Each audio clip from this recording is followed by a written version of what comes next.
For President Obama, it's not just his potential opponent in 2012 he'll have to contend with.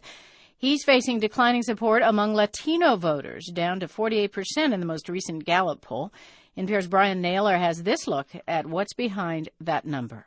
President Obama came into office with strong Latino support, having won 2/3 of the Latino vote, according to exit polls. But for some, that support has turned to disillusionment. There's a deep sense of betrayal and disappointment towards the Obama administration. That's Sarai Uribe, coordinator of the National Day Laborer Organizing Network. She singles out a program called Secure Communities, in which local police check the immigration status of those they arrest on other violations. The administration says that's led to some 195,000 criminals being deported this past year, about half of all deportations.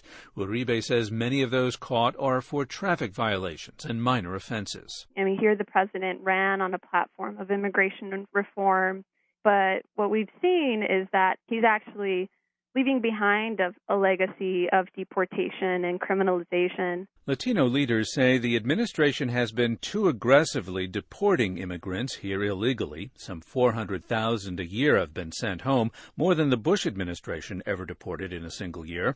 In the meantime, the leaders say the administration hasn't done enough to push issues important to them, such as comprehensive immigration reform and the DREAM Act.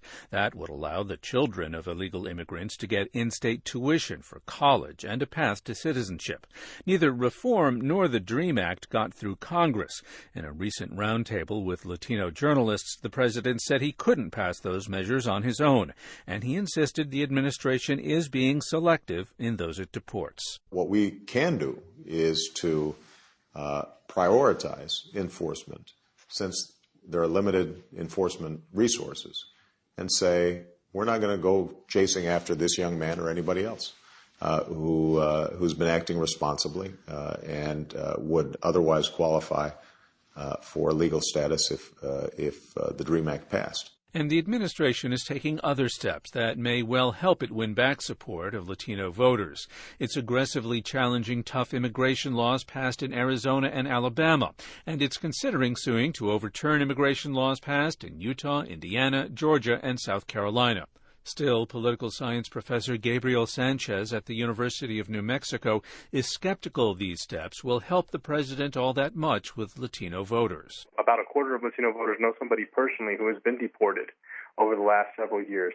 That is very difficult to overcome with the change in policy this late in the game. But political analyst Victoria DeFrancesco Soto, a visiting scholar at the University of Texas, says immigration isn't the only important issue to Hispanic voters. Immigration is an issue of concern to Latinos, but that doesn't mean that we also don't care about issues such as the economy and education. And actually, those are issues that really affect the bulk of Latinos in a more day-to-day fashion than does immigration. And in those areas, DeFrancesco Soto says the administration can point to issues like the president's proposal for a national infrastructure bank, which would mean more construction jobs that might be filled by Latinos.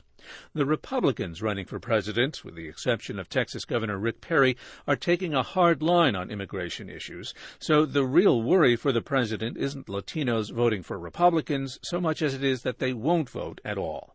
Brian Naylor, NPR News, Washington.